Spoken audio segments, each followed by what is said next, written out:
Hello बच्चों, कैसे हो? तो हम फाइनली आपके पास दोबारा आ गए अप्रोक्सीमेटली 1 साल बाद।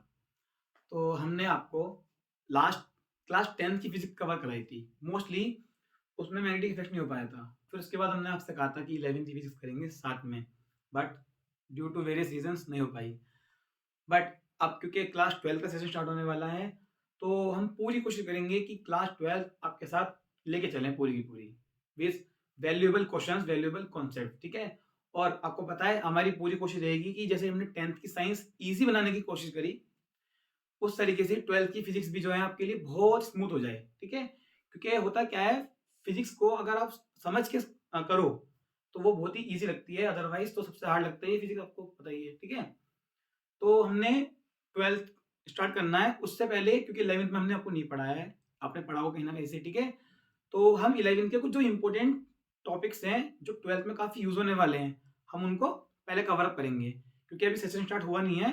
तो आपके पास भी टाइम होगा कि हम पीछे का एक बार रिवाइज कर सकें। जैसे कि सबसे इंपॉर्टेंट चीज है हमारी बेसिक मैथ्स, जो कि फिजिक्स के अंदर काफी यूज होती है, और स्पेशली फॉर पीसीबी वाले बच्चे, मतलब जिन पे मैथ है ही नहीं। क्यों? क्योंकि उन्होंने 10th में मैथ छोड़ी इसलिए थी, 11th में आने आने के बाद, कि अब मैथ नहीं मिलेगी, मगर फिजिक्स में तो मैथ मिलती ही मिलती है। तो हम उनके लिए कोशिश करेंगे जो टूल्स 11th में भी यूज हुए और 12th में भी यूज होंगे, हम उनको एक बार एक शॉर्ट सीरीज में उसको कवर अप कराते हैं, ठीक है? तो बेसिकली मेरे हिसाब से 4 से 5 मैथमेटिकल टूल्स हैं मैथमेटिक्स के, जो यूज होने वाले हैं फिजिक्स के अंदर, जो होते हैं। उसमें सबसे पहला है डिफरेंशिएशन, नेक्स्ट है इंटीग्रेशन, उसके बाद है हमारा मैक्सिमम मिनिमम कॉन्सेप्ट, देन हमारा लॉगरिथम फंक्शन है। वो इतना यूजफुल मतलब लगता नहीं है बच्चों को, मगर मैं आपको उसको बिल्कुल बेसिक से बताऊंगा कि इसमें होता क्या है, वो एक्चुअल में क्या बताता है logarithm function. And at last trigonometry, trigonometry के अंदर की कौन से एंगल पे चेंज होता है फंक्शन, कौन से पे नहीं होता है, किसमें साइन पॉजिटिव होगा, किसमें कोस नेगेटिव होगा, इटीसी इटीसी, ठीक है? तो बेसिकली हम जो है पहले पढ़ेंगे बेसिक मैथमेटिकल टूल्स। इसमें हमारा पहला टॉपिक होगा आज डिफरेंशिएशन। उसके बाद हम देखेंगे जैसे भी बैठेगा, इंटीग्रेशन हो, ट्रिग्नोमेट्री हो, बेसिकली 5 टूल्स हम कवर करने वाले हैं, ठीक है? अब बात कर लेते हैं कि जो हमारा, इसलिए हम पढ़ रहे हैं 12 की फिजिक्स के लिए, तो अभी भी 4 तारीख में पेपर हुआ, 4 मार्च में फिजिक्स का। थोड़ा ट्रिकी आया, है ना? मतलब पेपर हार्ड तो नहीं था, बट पिछले कुछ सालों के मुकाबले इस बार पेपर अच्छा बना रखा था, ठीक है? और पेपर होना भी ऐसे चाहिए मेरे अकॉर्डिंग तो, इसमें बच्चे की पूरी इंटेलिजेंस चेक हो जाए कि उतने टॉपिक्स को कितने डेप्थ में पढ़ा हुआ है, ठीक है? तो क्योंकि पेपर इस बार आया है काफी अच्छा, तो मोर एक्सपेक्टेड जो है ना, आगे आने वाले समय में पेपर थोड़ा लेवल अप ही होगा, डाउन तो नहीं होने वाला। तो इस साल हम सोच के चलते हैं कि पेपर और अप होने वाला है। तो हम उन चीजों को दिमाग में रखते हुए, चीजों को बहुत अच्छे से डीप में जाकर पढ़ेंगे, जो कि हम पढ़ती हैं। जैसे कि मैं ऑफलाइन कोचिंग में पढ़ाता हूँ, तो जिन बच्चों ने टॉपिक्स को अच्छे से पढ़ा था, तो वो 55 प्लस 70 में से इजीली उनके आ जाएंगे, ठीक है? और मे बी 60 से ऊपर भी आ जाए। थोड़ा पेपर ट्रिकी था, लेंथी भी था, ठीक है? क्योंकि होता क्या है, जब हम कुछ क्वेश्चन करते हैं ना, जो मतलब ईजी होते हैं वो जल्दी हो जाते हैं, टाइम कम लगता है। बट अगर कोई क्वेश्चन ट्रिकी हो, उसमें टाइम लगता है और पेपर वहीं की वहीं लेंथी हो जाता है, ठीक है? तो इसलिए हम क्या करने वाले हैं, हम इसको इतने अच्छे से पढ़ेंगे, इतने अच्छे से पढ़ेंगे कि पेपर कितना भी हार्ड आ जाए इस बार, वो हमें लेंथी लगेगा ही नहीं, ठीक है? तो बट पहले हम क्या करने वाले हैं, बेसिक टूल पढ़ेंगे मैथ्स के, जो कि हमारे 5 हैं। उसके बाद हम करने वाले हैं कुछ टॉपिक्स 11th के, जो कि 12th में यूज होंगे, जैसे कि हमारा डायमेंशंस, देन वेक्टर्स है, और अगर कुछ और इसके अलावा आएगा वो हम 12th में जब भी देख लेंगे। मेन तो हमारा डायमेंशंस है और वेक्टर्स हैं, ठीक है? और उस वेक्टर के अंदर काफी बड़ा है, तो उसको हम पूरे को देखेंगे, ठीक है ना? मोस्टली पार्ट को जो हमारा यूज होने वाला है, विद लेस क्वेश्चंस, क्योंकि 11th में तो आप पढ़ चुके वेक्टर, तो हम आपको बेसिकली टॉपिक्स रिवाइज करा देंगे, ठीक है? तो 11th तो हो नहीं पाई है, कोई बात नहीं है। आज हम शुरू करने वाले हैं अपना पहला टॉपिक, दैट इज डिफरेंशिएशन, ठीक है? चलिए स्टार्ट करते हैं। और बेटा बहुत ध्यान से समझना, पूरा फोकस बोर्ड पे। एक और इंपॉर्टेंट चीज, जब भी आप मेरी वीडियो देखें, किसी की भी, या कुछ भी आप ऑनलाइन पढ़ रहे हैं, तो सबसे इंपॉर्टेंट चीज होती है आपके पास पेन और कॉपी होनी चाहिए, ठीक है? क्योंकि नोट्स ठीक है, स्कूल में कहीं से भी आपको प्रिंटेड मिल जाते हैं, बट जो नोट्स आप बनाएंगे ना, वो ज्यादा वैल्यूएबल होंगे, क्योंकि वो आपकी खुद की राइटिंग में बने होंगे, और उसको पढ़ने का अलग ही मजा आता है पढ़ने में, ठीक है? उसके बाद जो हम एक एक चीज बोलेंगे उसको आप नोट डाउन कर लेना, ठीक है? एसएस ले लेना स्क्रीनशॉट, या उसको पॉज करके वीडियो को लिख लेना, ठीक है? सबसे बढ़िया नोट्स अपने बनाए हुए होते हैं हमेशा, सबसे बढ़िया नोट्स अपने बनाए हुए होते हैं, ना कि किसी और के बनाए हुए, ठीक है? चलो तो स्टार्ट करते हैं। हमारा पहला टॉपिक है डिफरेंशिएशन। ये बेसिक मैथमेटिकल टूल है जो कि काफी यूज होता है। ठीक है, चलो तो देखो डिफरेंशिएशन होता क्या है, उसको समझने के लिए सबसे पहले लिख देते हैं ये है क्या, ये एक मैथमेटिकल टूल है। अब टूल का मतलब क्या होता है, देखो टूल तो वही होता है जिसको हम यूज कर सके किसी चीज के अंदर, है ना। अब ये मैथमेटिकल टूल है, इसको यूज कहाँ में करेंगे, इसको यूज करेंगे हम फिजिक्स के अंदर। ठीक है, अब ये जो ना ये पार्ट है कैलकुलस का, जिन पे मैथ होगी वो समझ पाएंगे। ये पार्ट किसका है, मैथ्स की ब्रांच होती है कैलकुलस, ये उसका एक इंपॉर्टेंट पार्ट है। एक पार्ट हो रहा है उसका इंटीग्रेशन, ठीक है ना। तो हम पहले पढ़ने वाले डिफरेंशिएशन, उसके बाद हम पढ़ेंगे इंटीग्रेशन। अब कैलकुलस क्या होता है, कैलकुलस तो बेसिकली उसमें डील करता है जिसके अंदर फंक्शन चेंज होते हैं, मतलब जहां पर चेंज हो रहा है ना, कंटिन्यूस चेंज, तो उसको स्टडी करने के लिए कैलकुलस का यूज किया जाता है। ठीक है, हमें मतलब नहीं, हमें मतलब डिफरेंशिएशन से है। ठीक है, अब डिफरेंशिएशन को समझने के लिए आपको सबसे पहले समझना पड़ेगा स्लोप। स्लोप, ठीक है ना, स्लोप क्या होता है बहुत ध्यान से देखना। डिफरेंशिएशन को समझने के लिए सबसे पहले आपको पता होना चाहिए स्लोप क्या होता है। ठीक है, देखो स्लोप का मतलब क्या होता है, फॉर्मूला सबको पता होगा मोस्टली। स्लोप होता है del y by del x, ठीक है, या फिर tan theta according to mathematics. But अब समझो स्लोप क्या होता है। देखो मान लो ये एक लाइन है, यार छोड़ो, मेरे पास आपको समझाने का आसान तरीका। देखो ये दो स्केल्स है मेरे हाथ में, ठीक है, एक एरा एक एरा। हम मान रहे हैं देखो दो चीज होती हैं, एक होता है हॉरिजॉन्टल लेवल, एक होता है वर्टिकल लेवल। तो ये हमारा जो है ना, हम जो एंगल नापने वाले हैं वो नापने वाले हैं हॉरिजॉन्टल से, एंगल बोल लो या स्लोप बोल लो, ठीक है, थोड़ा फर्क है। देखो ये हमारा क्या है, ये हमारा है हॉरिजॉन्टल लेवल। अब हम बात कर रहे हैं इस वाले स्केल की, इसके रिस्पेक्ट में ये मूव नहीं करेगा, मूव ये करेगा। ध्यान से देखो जो ये वाला स्केल है ना, ये इस लेवल से कुछ भी एंगल नहीं बनाया हुआ है, तो यहां पर स्लोप कितना होगा, जीरो। स्लोप का मतलब होता है एक पर्टिकुलर लाइन का या सरफेस का दूसरे के रिस्पेक्ट में कितना उठान है, कितना वो उठा हुआ है। ठीक है, अब ध्यान से देखो कितना स्लोप है, स्लोप है जीरो। अब धीरे धीरे धीरे देखो एंगल आ रहा है, जैसे जैसे एंगल बढ़ रहा है देखो स्लोप बनता जा रहा है। अभी स्लोप कम है, एंगल कितना होगा अप्रोक्सीमेटली 30 डिग्री मान लेते हैं। अब धीरे धीरे धीरे धीरे स्लोप और बढ़ गया, एंगल कितना होगा 60 डिग्री के अराउंड। अब स्लोप क्या हो गया, अब देखो पूरा वर्टिकल हो गया, ये एंगल कितना हो गया है 90 डिग्री। तो स्लोप ये होता है कि एक पर्टिकुलर लाइन दूसरे के लेवल में कितना उठी हुई है, इसको बोलते हैं स्लोप। ठीक है, चलो अब यहां पर आ जाओ, देखो अब ध्यान से समझना इसको, इसको तरफ कर देते हैं, ये तो सिंपल चीज थी। ठीक है, चलो पहले पढ़ेंगे स्लोप के बारे में, फिर इसको लिंक कर देंगे डिफरेंशिएशन से। स्लोप का मतलब हमने आपको बता दिया, स्लोप का मतलब होता है एक पर्टिकुलर चीज दूसरे के रिस्पेक्ट में कितना उठी हुई है। ठीक है, चलो स्लोप निकलता है हमेशा ग्राफ के अंदर, स्लोप निकलता है हमेशा ग्राफ के अंदर। ध्यान से देखो हम एक ग्राफ ले लेते हैं, या सबसे पहले एक फंक्शन ले लेते हैं y इक्वल्स टू एक्स, क्योंकि फंक्शन के ही ग्राफ बनते हैं हमेशा। देखो एक इंपॉर्टेंट चीज है जो कि मैं आपको बताऊंगा भी आगे, जब भी आपको ग्राफ बनाना होता है उसके लिए दो क्वांटिटी चाहिए, और उन दो क्वांटिटी के बीच में रिलेशन क्या है अगर आपको वो पता है तो आप कोई सा भी ग्राफ इजीली ड्रॉ कर सकते हो। तो हमने ले लिया y इक्वल्स टू एक्स, ये बेसिकली स्ट्रेट लाइन की भी इक्वेशन है। तो y जो है ना फंक्शन किसका, x का। इसका मतलब क्या होता है, अगर आप किसी को नहीं पता तो देख लो एक बार। इसका मतलब ये है कि अगर x की वैल्यू में 1 लूं तो y कितना आ जाएगा, बिल्कुल ठीक 1 आ जाएगा। अगर मैं x की वैल्यू 2 लूं तो y कितना आ जाएगा 2। सिंपल है ना, x की वैल्यू पुट करते जाओ और y की वैल्यू आती जाएगी। अगर मैं x 4 ले लूं तो y भी क्या आएगा 4। अब ध्यान से देखो जितना x रख रहे हैं उतना ही y आ रहा है। तो ऐसे फंक्शन को बोलते हैं लीनियर फंक्शन। लीनियर फंक्शन मतलब क्या होता है, x भी और y भी दोनों साथ साथ बढ़ रहे हैं सेम रेशियो में, that is called linear function.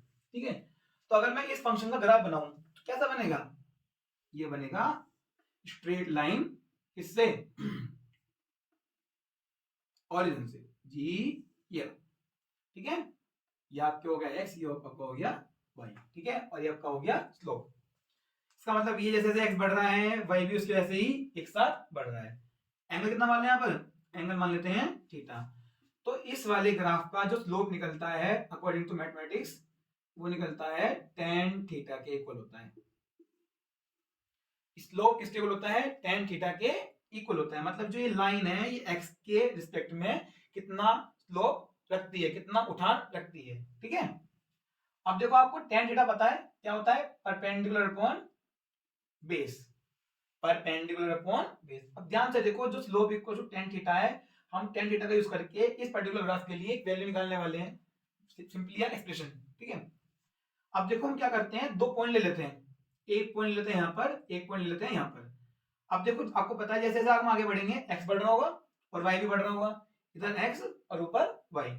तो मान लेते हैं जो ये पॉइंट है ये है x1 y1 और ये वाला पॉइंट है x2 y2। इसका मतलब क्या है, इस पॉइंट की जो रिस्पेक्टिव वैल्यू है x एक्सिस पे कितनी है x1 और y पे y1, बिल्कुल ठीक। और इसकी वैल्यू x2 और यहाँ पर इसकी वैल्यू है y2। तो ये पॉइंट्स ये बताते हैं बेसिकली x और y में उसके कितने कोऑर्डिनेट्स हैं, that is the location of a given point. तो ये x1 y1 है और ये x2 y2 है, मुझे निकालना है इसका स्लोप। तो स्लोप निकालने के लिए क्या क्या देना पड़ेगा कि चेंज कितना हो रहा है। तो हम क्या करेंगे, इसको ऐसे ज्वाइन कर देंगे। अब ध्यान से देखो, थीटा है, अगर ये एंगल थीटा तो ये कितना होगा थीटा। ध्यान रखना फंक्शन कैसा है, लीनियर, लीनियर फंक्शन का स्लोप क्या होता है कांस्टेंट। जो भी हमारे फंक्शन लीनियर होते हैं उनका स्लोप कांस्टेंट होता है। स्लोप कांस्टेंट का मतलब होता है कि जो हमारा ये ग्राफ है ना, ये सीधा, मतलब अगर मैं किसी भी पॉइंट पे स्लोप निकाल दूं, अगर मैं किसी भी पॉइंट पे स्लोप निकाल दूं इसका, तो वो कांस्टेंट ही आएगा, चेंज नहीं होने वाला। मतलब ये नहीं कि कभी कम है फिर ज्यादा हो रहा है, या ज्यादा है कम हो जाएगा। तो ये लीनियर फंक्शन का ग्राफ हमेशा जो ना कांस्टेंट स्लोप देता है। ठीक, तो यहाँ पे स्लोप कितना हो जाएगा tan थीटा। अब देखो ये तो रहा परपेंडिकुलर और ये रहा आपका base for this given triangle, है ना। तो मान लेते हैं ए बी और सी। तो यहां लगाओ tan थीटा, तो this value upon this value. अभी निकले कैसे, ध्यान से देखो, ये वैल्यू में से अगर आप ये माइनस कर दोगे तो ये मिल जाएगी आपको simply y2 minus y1 upon में ये निकालना है तो दिस माइनस दिस कर दो, तो ये हो गया हमारा x2 माइनस x1। इसको लिख सकते हैं delta y upon delta x। तो जो हमारा स्लोप है वो किसके इक्वल आ गया, always delta y upon delta x। ठीक है, इसको ध्यान से देखो, स्लोप आ गया हमारा delta y upon delta x। ठीक है, सब दिख रहा है। चलो, तो स्लोप की वैल्यू हमारी आ चुकी है delta y upon delta x। अब ये स्लोप हमें क्या बता रहा है, ये स्लोप हमें बता रहा है कि जो रेट है ना, rate of change of y with respect to x। बेटा थोड़ी राइटिंग मेरी गंदी है, इंप्रूव करने की कोशिश करूंगा पूरी। ठीक है, तो स्लोप हमें क्या बता रहा है कि जो y है वो x के रिस्पेक्ट में कैसे चेंज हो रहा है, कितना चेंज हो रहा है, that will be given by a slope of any graph. तो rate of change of y with respect to x, या जो भी फंक्शन y पे इधर होगा वो इस वाली फंक्शन के रिस्पेक्ट में कैसे चेंज हो रहा है, ये हमेशा हमें क्या देता है, स्लोप हमें बता देता है कि कोई भी फंक्शन दूसरे फंक्शन के रिस्पेक्ट में कितना चेंज हो रहा है। ठीक है, आई होप समझ में आ गया यहाँ तक। अब ये तो बात होगी लीनियर फंक्शन की, बट अगर फंक्शन हुआ नॉन लीनियर, जैसे कि हमारा पैराबोला फंक्शन क्या है, नॉन लीनियर है। मान लेते हैं example y equals to x square. अब जिसने भी अच्छे से पढ़ाई करी होगी क्लास 11 में मैथमेटिक्स की या फिजिक्स में भी, तो उसको पता होगा कि y equals to x square parabolic function है। हाँ, एग्जैक्ट फॉर्म नहीं लिखी हुई है, बट क्योंकि y x के स्क्वायर पे डिपेंड कर रहा है तो ये पैराबोलिक फंक्शन होता है। ठीक है बच्चों, ये होता है पैराबोलिक फंक्शन। ठीक है, अब पैराबोला का ग्राफ आपको बताइए अपवर्ड डाउनवर्ड लेफ्ट राइट, है ना। तो इसका अगर मैं ग्राफ बनाऊं फर्स्ट क्वाड्रेंट के अंदर तो ये कुछ ऐसा बनेगा, बहुत ध्यान से देखना। लो जी, ये रहा y equals to x square function का ये ग्राफ बन गया। अब आप ध्यान से देख पा रहे होंगे इससे कंपेयर करके कि यहाँ पे तो लाइन स्ट्रेट थी, यहाँ पे लाइन कर्व है, ये लाइन कर्व है। तो देखो ध्यान से देखो, कॉमन ऑब्जर्वेशन है कि, चलो मैं आपको दिखा देता हूं, मान लेते हैं एक पॉइंट ये रहा, एक पॉइंट ये रहा, एक पॉइंट ये रहा। अब आपको ये पता होना चाहिए कि अगर हमें कहीं पर भी स्लोप निकालना है, सिंपली क्या करो, टेंजेंट ड्रॉ कर दो। ठीक है, तो मैंने यहां टेंजेंट ड्रॉ करा इस पॉइंट पे, एक यहां ड्रॉ करा, ठीक है, और एक यहां ड्रॉ करा। अब ध्यान से देखो, ये रहा एंगल θ1, ये रहा θ2 और इसको बोले θ3।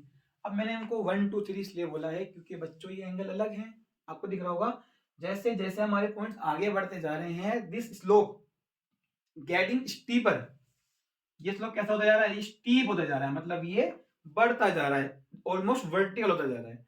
तो ये तो हमारा कांस्टेंट नहीं देगा, इसका मतलब ये है जो ये ग्राफ हमें दे रखा है y वर्सेस x का, विच इज पैराबोलिक फंक्शन और सिंपली नॉन लीनियर फंक्शन, तो इसका स्लोप कांस्टेंट नहीं है, तो यहाँ इसका स्लोप कांस्टेंट होने वाला नहीं है,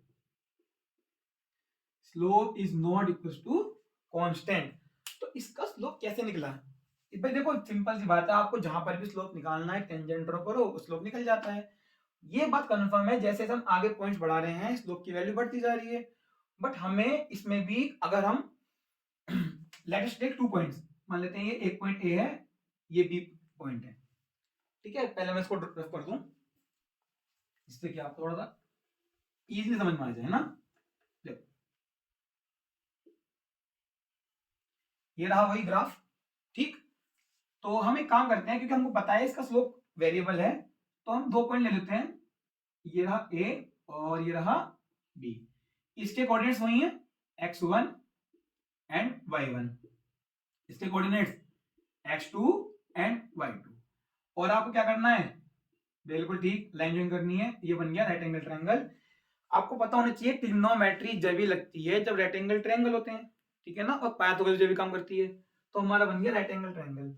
अब ध्यान से देखो, क्योंकि थोड़ा सा यहाँ पे कर्व नहीं बन पाया है, अगर मैं यहाँ पे टेंजेंट ड्रॉ करूंगा ना, देखो हम आपको प्रॉपर बना के दिखाएंगे, ठीक है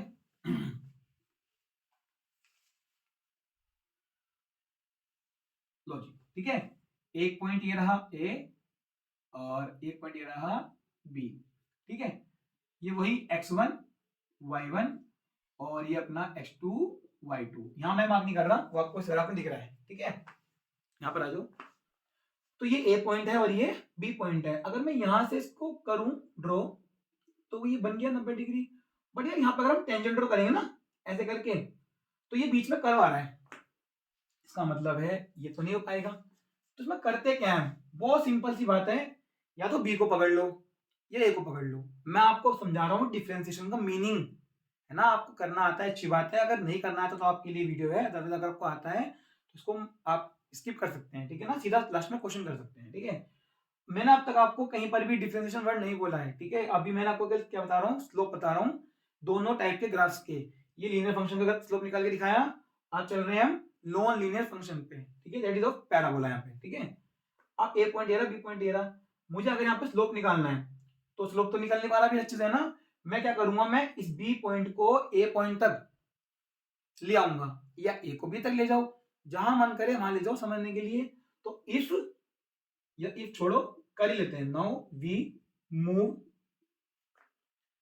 पॉइंट बी टूवर्ड्स ए, बेटा अगर स्पीड हल्की सी भी स्लो लग रही है तो 1.25 पे 1.5 पे या इवन 1.75 की स्पीड पे देखो बिंदास हो गया, बस समझ में आना चाहिए ना।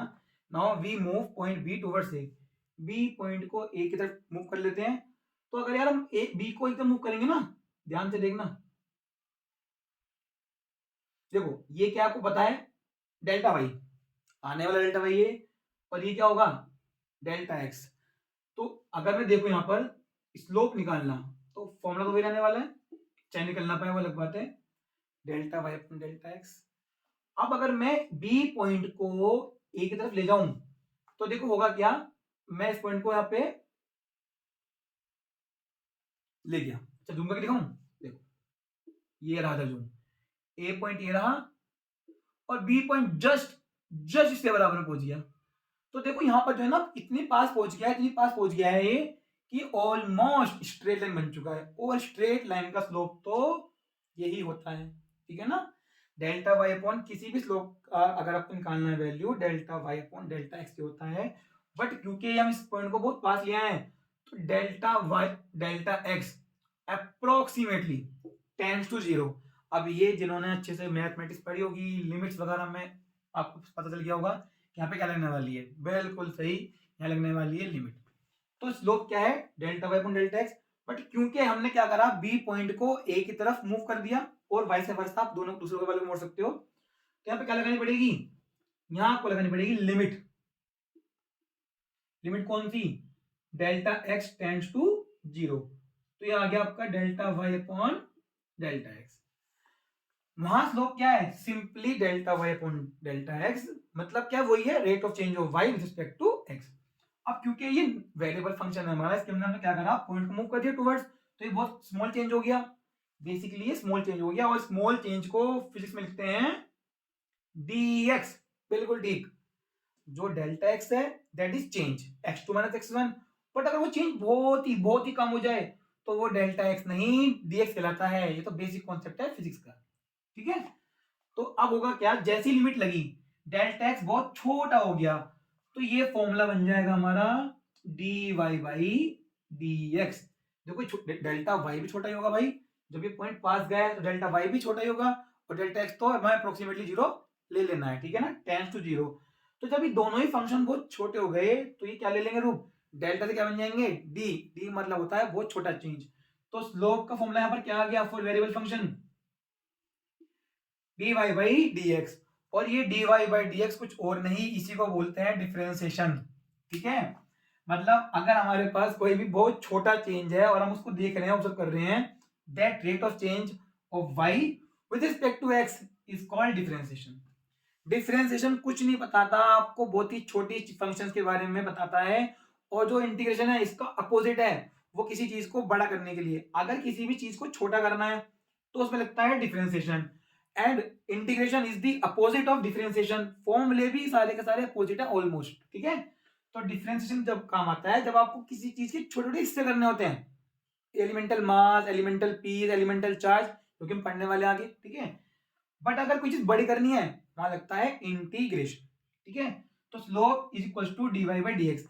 अब इसका मतलब यहाँ पर ये हो रहा है, देखो जैसे वहां पे था del y by del x, वहां मतलब क्या था rate of change of y with respect to x, यहां पर भी वही मीनिंग है बच्चों, वही मीनिंग है, कोई बहुत हार्ड चीज नहीं है, rate of change of y with respect to x, यही मतलब होता है डिफरेंशिएशन का, कि कोई पर्टिकुलर फंक्शन है वो दूसरे फंक्शन के रिस्पेक्ट में कैसे चेंज हो रहा है, ठीक है, दैट इज द डिफरेंशिएशन, ठीक है।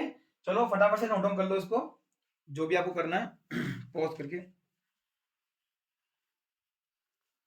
हाँ भाई स्क्रीन तो पूरी आ रही है समझ में भी आपको आ रहा होगा, और बेटा अगर कहीं पर भी कुछ भी प्रॉब्लम हो जाए तो उसको स्किप करके नहीं देखना है, उसको दोबारा पीछे जाके देखना है, ठीक है।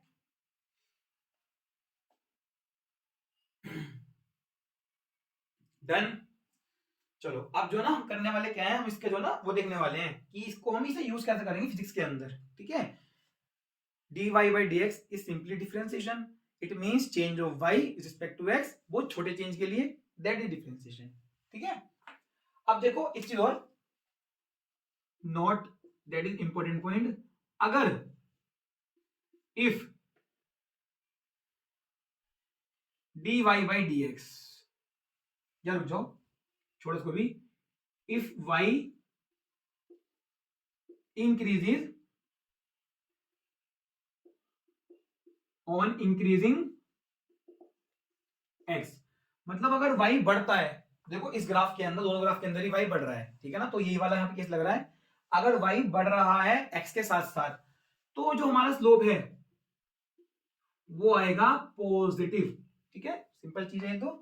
बट अगर कई क्वेश्चन में आएगा, अगर y की वैल्यू डिक्रीज हो रही है, decrease, if y decreases on increasing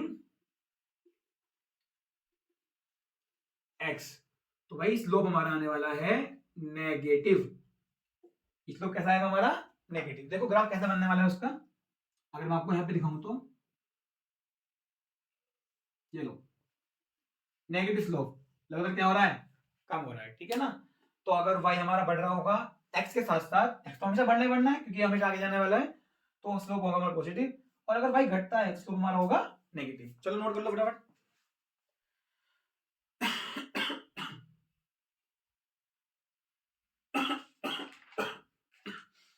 चलो भाई अब हम करने वाले हैं इसका यूज, कि ये यूज कैसे होगा, ठीक है, ये यूज कैसे होगा। चलो भाई 24 मिनट्स ऑलरेडी हो चुके हैं, कोशिश करते हैं जल्दी इसको खत्म कर लें। और इसके जो ना इसमें बेसिक चीज क्या होती है, बेसिक फॉर्मूलाज हैं और इसकी एल्जेब्रा ऑफ डिफरेंशिएशन। तो अगर ज्यादा ही बड़ी वीडियो होगी तो हम उसको फिर नेक्स्ट पार्ट में ले लेंगे, ठीक है। मेन तो आपको समझाना है कि व्हाट इज डिफरेंशिएशन, होता क्या है, ठीक है। चलो आप समझते हैं इसको यूज कैसे करना है फिजिक्स के अंदर, ठीक है। तो देखो इसके बहुत सारे केस बनते हैं, ध्यान से देखना। पहला है y इक्वल्स टू कांस्टेंट। ध्यान रखना जो हमारे फॉर्मूलाज हैं ये आपको एक बार में याद नहीं होने के हैं। आप जितने ज्यादा क्वेश्चन प्रैक्टिस करोगे ना इसके, अगर आप पे मैथ है तो आपको याद होगा ही फॉर्मूला ये, बट अगर आपके मैथ नहीं याद फिर भी आप भूल जाते हो तो ये कुछ नहीं है, क्वेश्चन करने हैं। जैसे जैसे क्वेश्चन करते रहोगे आपको इसके फॉर्मूले याद हो जाएंगे, कोई दिक्कत नहीं है, ठीक है। तो अगर हमारा क्या है, y फंक्शन हमारा कांस्टेंट है, तो इसका जो चेंज है that is dy by d x कितना आएगा, 0, ठीक है। दिखाएंगे कैसे होगा ये, है ना। एग्जाम्पल ले लो, मान लेते हैं y इक्वल्स टू 2। अब देखो मैंने आपको बताया कि dy बाई डी एक्स का मतलब क्या होता है कि y x के रिस्पेक्ट में कितना चेंज हो रहा है या चेंज कैसे हो रहा है। अब यहां तो x ही नहीं है तो y x पे डिपेंड कहां कर रहा है, सिंपल सी चीज है, y तो x का फंक्शन ही नहीं है। देखो इसमें x क्या लिखा ही नहीं है, तो y x के रिस्पेक्ट में चेंज होगा ही क्यों, तो इसलिए क्या आ रहा है dy by d x, simple 0। अगर मैं इसको आपको ग्राफ पे प्लॉट करके दिखाऊं, देखो इधर y इधर x, अब ये y इक्वल टू क्या होगा, सिंपल एक स्ट्रेट लाइन है which is parallel to x axis, ठीक है। तो देखो y 2 ये रहा। अब ये लाइन ये बता रही है कि भाई y तो 2 है, x से मतलब ही नहीं है, x बढ़े घटे हम तो 2 लेने वाले हैं, इसका मतलब ये y x पे डिपेंड ही नहीं कर रहा। और जब y x पे डिपेंड नहीं करेगा तो डिफरेंशिएशन क्यों आएगा, इसका रेट ऑफ चेंज क्यों आएगा, तो इसलिए dy by x is 0। Next देखो y इक्वल टू अगर हुआ सी एक्स, यानी रुक जाओ इससे पहले सबसे काम का y इक्वल टू एक्स की पावर n, सबसे इंपॉर्टेंट यही है, सबसे ज्यादा यूज ये होता है 11th में भी और 12th में भी, ठीक है। तो dy बाई डी एक्स कितना होगा, अब देखो सिंपल सा है, यहां साफ दिख रहा है कि y x का फंक्शन है, तो जो रेट ऑफ चेंज होगा सिंपल फॉर्मूले मैथ्स के, तो ये ऊपर क्या लिखी हुई है n है, ये n क्या है पावर, तो इस पावर को आगे ले आओ और एक पावर कम कर दो, ठीक। अगर यहाँ पर x की पावर n लिखा है मतलब x फंक्शन है ही, उसमें कुछ भी पावर हो सकती है 1 2 3 4 5 6, ठीक है। तो अगर जो भी पावर लिखी है उस पावर को आगे ले आओ और एक पावर कम कर दो, तो ये है इसका फॉर्मूला, ठीक है। चलो ट्राई करते हैं, एग्जांपल देखते हैं। पहला एग्जांपल मान लेते हैं भाई कितना है एक्स स्क्वायर, तो देखो कैसे अप्लाई करना है बच्चों, देखो ध्यान से देखो, जो पावर है उसको आगे लगा दो, ये ना, और एक पावर इसकी कम कर दो, 2 माइनस 1 कितना आ गया, बिल्कुल ठीक 2x।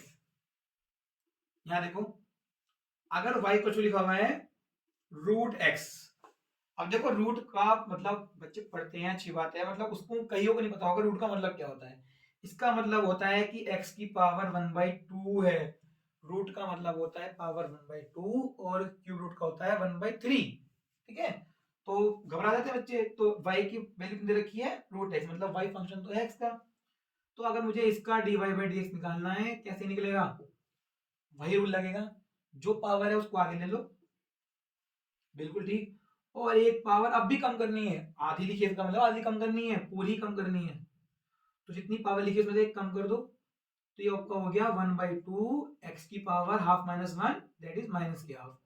अब देखो ये x की पावर नेगेटिव है तो आपको पता होगा नीचे आने पे क्या हो जाएगी, ये प्लस हो जाएगी, ठीक है। यहाँ ले लेते हैं, तो जो हमारा dy बाई डी एक्स है कितना आ गया, वो भाई 1/2 आगे लिखा हुआ है और x की पावर माइनस 1/2 नीचे आ गया। अब देखो जब x की पावर 1/2 का हमें मतलब पता है रूट है, तो ये रूट लिखा हुआ है, इसका मतलब ये हो गया 1/2 रूट x। अब देखो ये वाला फंक्शन आपको जो है ना सीधा सोल्व करना आना चाहिए, मतलब याद होना चाहिए आपको ये, अगर y रूट x है तो उसका डिफरेंशिएशन 1/2 रूट x ही होता है। याद करने के लिए इसलिए बोल रहा हूँ क्योंकि जिससे कि आपका टाइम सेव हो, कई क्वेश्चंस में ये बीच में आ जाता है तो आपको निकालना नहीं पड़ेगा, सीधा बता भी अगर रूट x लिखा हुआ है उसका क्या होगा dy by d x 1/2 root x, simple, ठीक है। चलो एक और ले लेते हैं, एक और ले लेते हैं example, y equal to 1/x की पावर 5/2 ऐसे ले लिया रैंडम, ठीक है। अब सर कैसे करा जाए, ये तो x की पावर n तो है ही नहीं, इसको ले जाओ भाई, ये हो गया हमारा x की पावर माइनस के 5/2। अब लगा दो अपना डिफरेंशिएशन वाला लॉजिक, ठीक है, जो भी पावर है उसको आगे ले लो और एक पावर कम कर दो, ठीक है। ये हमारा हो गया माइनस के 5/2 x की पावर, ऐसे में लेके कितना जाएगा माइनस के 7/2, ठीक है। चाहो तो नीचे लिया हो वरना कोई दिक्कत नहीं है, माइनस के 5/2 x की power 7/2, this is your differentiation of this function, ठीक है। चलो फटाफट नोट कर लो फिर आगे चलते हैं।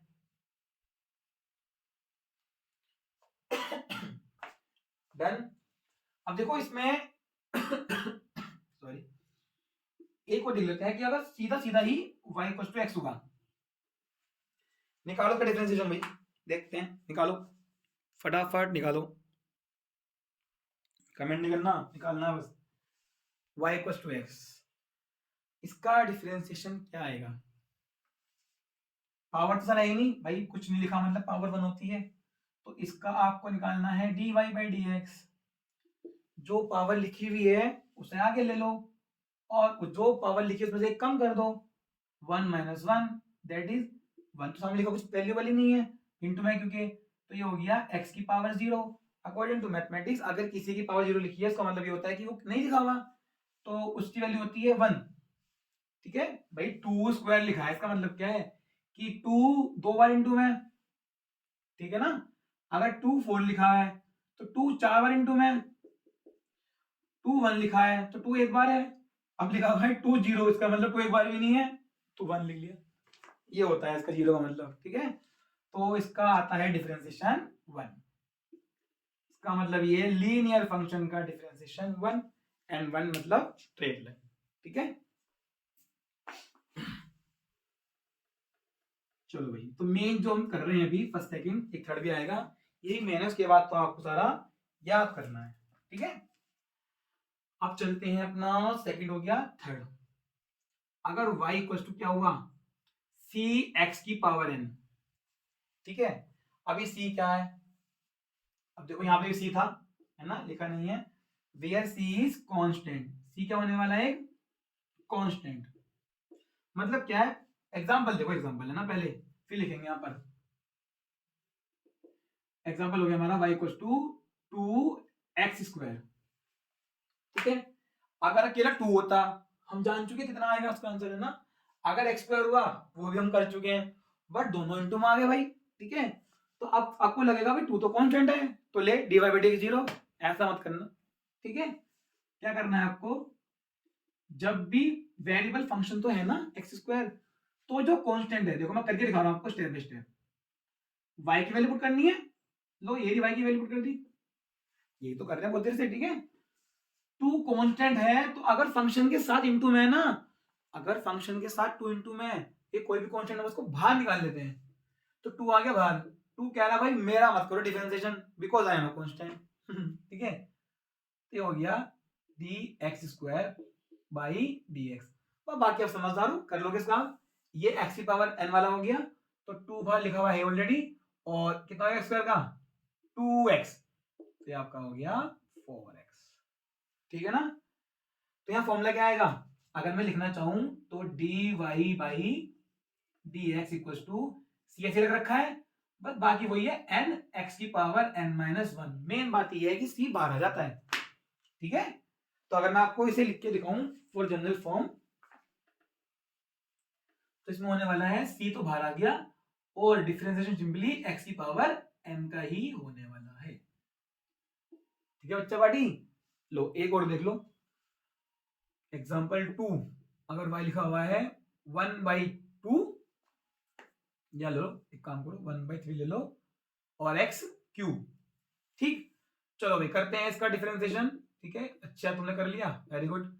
1/3 x³ पे क्या आएगा, पावर आगे एक पावर कम, आप तो भाई साहब ऐसे कर दोगे, ठीक है। तो ये आपका आ गया, ये तो कट गया 3 से 3, ठीक है, तो ये आ गया आपका x², ठीक। चलो जल्दी से कर लो फटाफट इसको,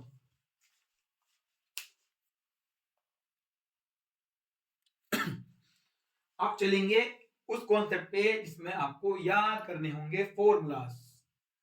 ठीक है, चलो चलते हैं नेक्स्ट स्टेप पे। वो बेसिक ट्रिग्नोमेट्रिक फंक्शंस हैं और एक्सपोनेंशियल भी हैं। ठीक है,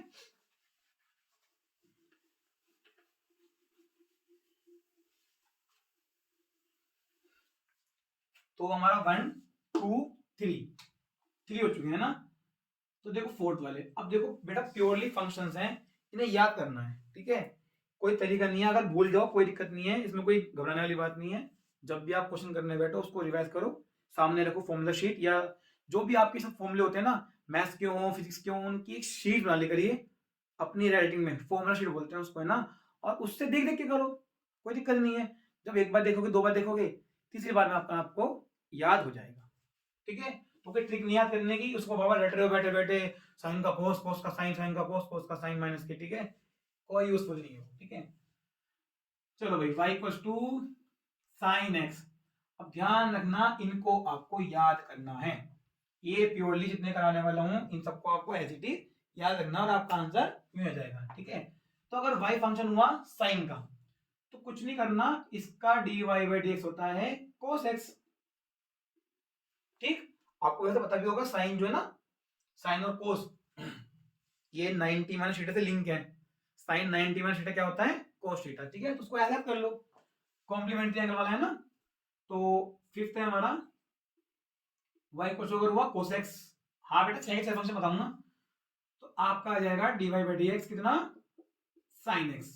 भाई सिंपल सी बात है, जब साइन कोस दे रहा है तो कोस साइन देगा, बट यहां पर आ जाएगा माइनस। ये आपको याद रखना है, अभी बताऊंगा कैसे याद रखना कि माइनस कहां लगाना है कहां नहीं लगाना। सिक्स का जो अब आता है y इक्वल टू 10x, तो इसका सिंपल डिफरेंशिएशन होता है sec स्क्वायर x। अब इसका ही फॉर्मूला है 10 sec वाला, आपने है ना 10th में पढ़ा होगा आपने, 11th में पढ़ा होगा, 7। अब होगा y क्या, sec x। ठीक है, तो इसका डिफरेंशिएशन आ जाएगा sec x और 10x। ठीक, अब चलते हैं अपने 8th वन पे, 4 5 6 7 8। y देखो साइन हो गया, कोस हो गया, टेन हो गया, सेक हो गया। अब आता है कोट एक्स, इसका डिफरेंशिएशन 10 का हुआ सेक स्क्वायर एक्स, तो कोट का हो जाएगा कोसेक स्क्वायर एक्स, बट यहां पर आ जाएगा माइनस। याद करना है, 9 अगर y हुआ कोसेक एक्स, सो डिफरेंशिएशन कितना आ जाएगा इसका, माइनस की कोसेक एक्स और कोट एक्स। देखो पैटर्न है, पैटर्न है। ठीक है, अब देखो आपको याद रखना है कि नेगेटिव किस में लगाएं। तो देखो जब जो फंक्शन दे रखा है जिसका हम डिफरेंशिएशन करने वाले हैं, अगर उसमें c लिखा हुआ है तो उसका डिफरेंशिएशन माइनस आएगा। चेक कर लो, यहां तो c नहीं आ रहा, पॉजिटिव है, यहां c है negative. No c no negative, no c no negative, c negative c negative. ठीक है, तो नेगेटिव किसमें आएगा, जिसमें जो हम फंक्शन का डिफरेंशिएशन करने वाले हैं उसमें c अल्फाबेट होगा पहला। ठीक है, चलो अब चलते हैं बचे फंक्शन की तरफ। अगर y हुआ e की power x, this is the exponential function. ठीक है, तो इसका जो dy बाई dx होता है, it will comes out to be कुछ नहीं, एज इट इज लिख देना। ठीक है, अब चलते हैं 11th पे, y इक्वल्स टू a की पावर x। ठीक है, ये अलजेब्रिक फंक्शन है, तो इसका हो जाएगा आपका dy बाई dx। यहां पर एक कांस्टेंट ध्यान रखना, ये e तो एक्सपोनेंशियल था, एक्स पे डिपेंड कर रहा है, a एक्सपोनेंशियल नहीं है। ठीक है, तो इसका आ जाएगा a की power x as it is, but इन दोनों में डिफरेंस है, यहां पर log भी आ जाएगा, log। ध्यान रखना, log में पढ़ाऊंगा, log में दो होते हैं बेस, एक log base e, log base 10, और दोनों को मीनिंग समझाऊंगा कि e और 10 में क्या फर्क है। ठीक है, चलो, और 10 नहीं, 10 के अलावा 1 2 3 4 कुछ भी लिख सकते हैं बेस में, कुछ भी। ठीक है, मीनिंग क्या है वो बता दूंगा आपको मैं। तो यहां पर लेंगे log बेस e, ठीक है, x, ax log x। अब हमारा आता है 12th, that is log base e x। इसका हमारा आता है डिफरेंशिएशन 1 अपॉन x। ठीक है, 1 अपॉन x। तो हमारे देखो सारे फंक्शन हो चुके हैं, साइन का कोस, कोस का माइनस साइन, टेन का sec square x, sec x का सेक एक्स टेन एक्स, और हमारा कोट का minus cos x, cos x का माइनस के कोस एक्स कोट एक्स, और एक्सपोनेंशियल का एच लिख देंगे, और जो हमारा एक्स है उसको एक्स लिख के लोग एक्स लगा देंगे, और लोग एक्स हमारा हो जाएगा 1/x। जल्दी से इनको नोट डाउन करो, चलते हैं फिर आगे फटाफट, जल्दी से नोट डाउन कर लो। अलजेब्रिक फंक्शन नेक्स्ट पार्ट में ही कराते हैं, आज की ऑलरेडी वीडियो बड़ी हो चुकी है। अब सबसे इंपॉर्टेंट चीज जो कि कहीं जगह फंसेगी फिजिक्स के डेरिवेशन के अंदर, ठीक है। चलो अभी प्रैक्टिस भी करेंगे, कुछ क्वेश्चंस किए ना, प्रैक्टिस करोगे? नहीं करते हैं, अलजेब्रा वाली वीडियो में करेंगे, उसमें काफी मिक्सअप मिलेगा, addition, subtraction, multiplication, division and सबसे इंपॉर्टेंट चेन रूल, ठीक है। चलो भाई चलो हम देखते हैं, मैं आपको फंक्शन दे रहा हूं y = x³, बहुत इजी क्वेश्चन है और मोस्टली लोगों को गलत हो जाएगा, ठीक है। y = x³, तो आपको पूछा, ठीक है भाई कर दो डिफरेंशिएशन, ठीक है। तो देखने की भी नहीं है क्या पूछ रहे हैं, डेट सीधा आंसर, x³ है ना 3x², भाई y = x³ दे रखा है, वेरी गुड, थोड़ा सा सबर रखो। पूछ क्या रहा है, dy/dt, सर क्वेश्चन गलत दिया आपने, हमसे आंसर पूछ रहे हो, भाई क्वेश्चन गलत नहीं है, कई बार ऐसा फंसेगा कि आपको फंक्शन के अकॉर्डिंग पूछेगा डिफरेंशिएशन, मतलब वहां करना ही नहीं होगा। हमें y दे रखा है x³, इसका मतलब ये y डिपेंड कर रहा है x पे, ठीक है भाई, तो उसको कुछ ना कुछ आएगा dy/dx, 3x² आएगा। बट उसने पूछ दिया भाई बताओ y का चेंज का रेट क्या है t के रिस्पेक्ट में, t में भी टाइम, तो y टाइम के रिस्पेक्ट में चेंज कैसे हो रहा है भाई, जब y और t में रिलेशन ही नहीं है तो y t के रिस्पेक्ट में चेंज होगा क्यों, नहीं होगा ना। तो यहां सिंपल आंसर आ जाएगा 0। जिसके रिस्पेक्ट में डिफरेंशिएशन कर रहे हो वो फंक्शन में होना चाहिए, जिसके रिस्पेक्ट में डिफरेंशिएशन आप कर रहे हो वो फंक्शन में होना चाहिए, ठीक है। चलो कहां चलो, यहां देखो एक और, ये तुम्हारा पहला हो गया। अगर मैंने बोला y = 2t, सर आप पूछो dy/dt, लो निकाल लो dy/dx, ठीक है। तो देखो अभी फंक्शन में t है और पूछ रहा है x के रिस्पेक्ट में, तो भाई ये ट्रीट होगा एज अ कांस्टेंट, सबसे पहला कराया था, ठीक है। तो t के रिस्पेक्ट में तो ये सब चीज कांस्टेंट ट्रीट होंगी और कांस्टेंट का डिफरेंशिएशन 0 होता है, ठीक है। तो this is all about basic formulas of differentiation, ठीक है। आप इसको अच्छे से कर लेना और किसी भी बुक से प्रैक्टिस कर लेना क्वेश्चंस की, वैसे जरूरत नहीं पड़ेगी, अगली वीडियो में जो है ना आपको अलजेब्रा ऑफ डिफरेंशिएशन के अंदर बहुत सारे क्वेश्चन ही प्रैक्टिस करा देंगे, ठीक है। तो हमने आपको बताया पहले डिफरेंशिएशन क्या है, उसकी नीड क्या है, ठीक है। नीड तो बहुत होती है, मतलब फिजिक्स के अंदर डिफरेंशिएशन आपको ओरिएंटेशन आना ही चाहिए, ठीक है। उसके बाद हमने आपको बताया कि वो बेसिक फॉर्मूले कौन से हैं, वो फर्स्ट सेकंड थर्ड था, एक कांस्टेंट वाला और एक आपके x⁴n वाला, एक इसके अंदर कांस्टेंट को बाहर निकालते हैं, ये सब भी यूज हो जाते हैं बहुत कम, इनको याद रखना होता है, ठीक है। नेक्स्ट वीडियो में हम देखेंगे अलजेब्रा ऑफ डिफरेंशिएशन, मतलब डिफरेंशिएशन को अगर दो या दो से ज्यादा टर्म, कहीं पर भी दो टर्म तो नहीं आई ना, तो इनटू में ना प्लस में ना माइनस में ना डिवाइड में, तो अगर दो या दो से ज्यादा फंक्शन आ जाए प्लस में माइनस में मल्टीप्लाई में डिवाइड में, उनको डील कैसे करना है, ठीक है।